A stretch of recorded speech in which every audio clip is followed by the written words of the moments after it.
जे उदाहरण दिलं होतं ना तुम्हाला ट्रेनिंगमध्ये कपड्यांचं दिलं होतं की नाही, मग ते प्रेझेंटेशन कंटिन्यू ठेवा बरं का. तुम्ही चांगले दिसले पाहिजे. तुमच्याबद्दल आहे ना समोरच्या मनात फॅक्ट गार्ड हा सिक्युरिटी खरोखर वाटला पाहिजे. आजपर्यंत जेवढ्या आपल्या मिटिंग झाल्या कधी माझ्याची एनर्जी डाऊन पाहिजेच का असं. मला अजून परत संध्याकाळपर्यंत ट्रेनिंग घेते, दुपारी परत काम आहे. आज रविवारी मला सुट्टी असते, ऑफिसर सुट्टी आहे ना साहेब. हो. बरोबर आहे की नाही. पण आम्ही मी आज बघा सकाळी यांना पण नेहमी सांगतो, परत आता मग संध्याकाळी पण बुक करून ठेवले त्यांना, चला माझ्याबरोबर. त्यांना सवय लावतोय मी. एक दिवस ते माझ्या जागेवर उभे राहून स्पीच देते. आलं का लक्षात की तुम्ही जर का एनर्जेटिक राहिलात ना की समोरचा पण तुमच्याबरोबर तेवढा पळायला सुरुवात करतो. 9 to 5 जॉब करायचा म्हणून करत असाल तर त्याला काही लाईफ नाही. ते नाही का स्क्वेअर म्हणतं आयुष्य. सकाळी उठायचं, कामाला जायचं, कामावर दिवसभर काम करायचं, संध्याकाळी घरी यायचं, जेवायचं, खावायचं, परत रात्रभर झोपायचं, परत सकाळी उठायचं, झालं की स्क्वेअर म्हणतं आयुष्य. काहीतरी वेगळं युनिक. बरोबर आहे की नाही. सगळेच जन्माला येतात आणि मरून जातात. मी काहीतरी वेगळं आयुष्य जगून द्या. मरताना काहीतरी असा चांगला आनंद वाटला पाहिजे. जगलो आपण जे सर्कलमध्ये राहता आयुष्य जगलो असं नको वाटायला. बरोबर आहे की नाही. ते म्हणाला मी तर अजून माझे केस काळे घोर आहेत आणि तो मरण्याची वार्ता. एक सांगतोय आयुष्य जगा.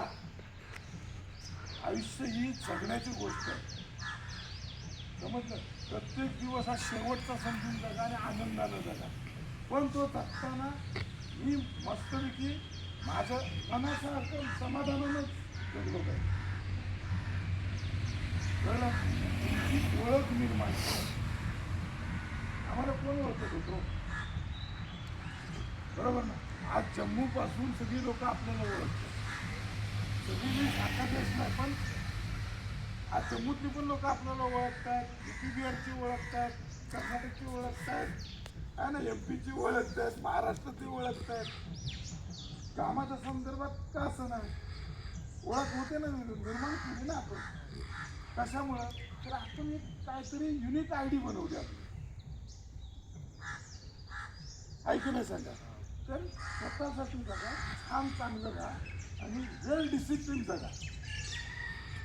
तुम्ही जेवढा स्वतःला डिसिप्लिन लावाल लोक तुमच्याकडे आकर्षित. आहे की नाही. आज आपण रस्त्यात कुठं लॉंग ड्राईव्हला गेलो, हॉटेल बघतो, एखादं हॉटेल असं सगळं घाण आहे, स्वच्छ नाही, बरोबर. त्याच्याकडे चव भले चांगली असू दे, आपण चव बघून जातोय का. आणि एक एकदम असं चकचकीत सगळं स्वच्छ एकदम टाकाटाकी, त्याच्याकडे 500 पाणी आहे चहामध्ये, पण आपल्याला ते गेल्यावरच कळणार आहे. पण आपण आकर्षित कशावर झालोय, दिसतंय. त्याच्या प्रेझेंटेशनवर. प्रेझेंटेशन व्हेरी इम्पॉर्टंट आहे. मी नंतर काय करता ते नाही म्हणत होतो, तुमचं प्रेझेंटेशन महत्वाचं, तुमचं काम महत्वाचं.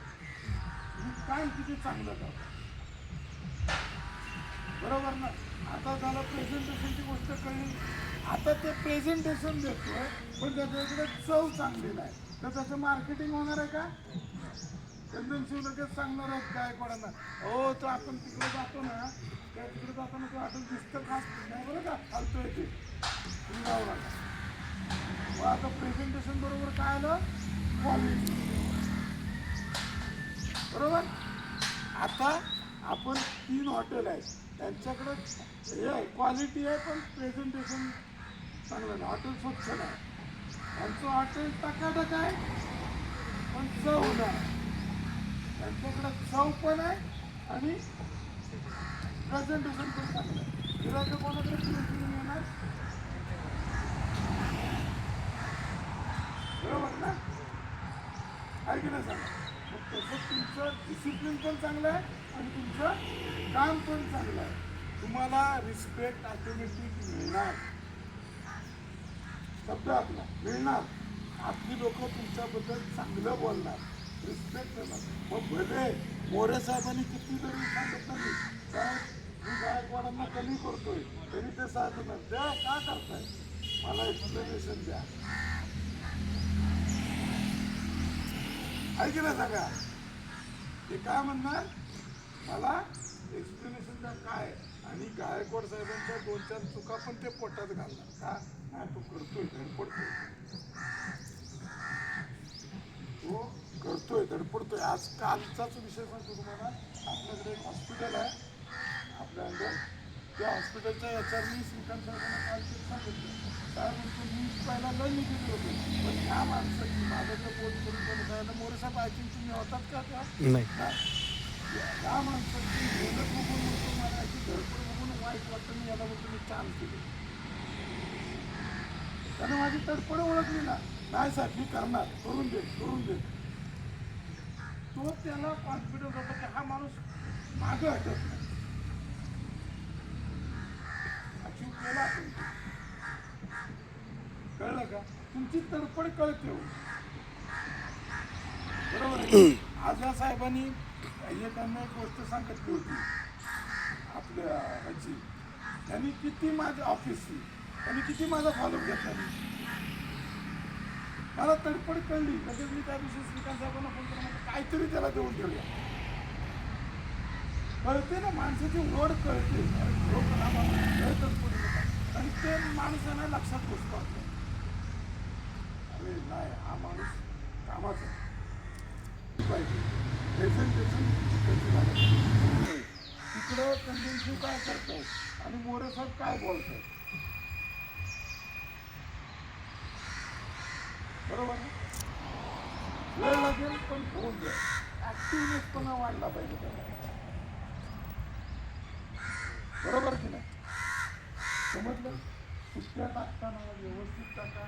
आता इथून पुढं दुसरा एक पॉईंट मी असा घेतो की आज मी तुम्हाला हे देतो, आता मी एक लाईनवर आखून देतो, शक्य नाही आता लगेच आपल्याला प्रिंट देणं.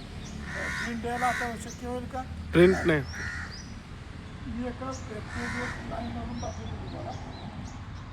आजपासून, आज कुठला आहे, रविवार, रविवारी आपण शिफ्टिंग करतो ना, बरोबर.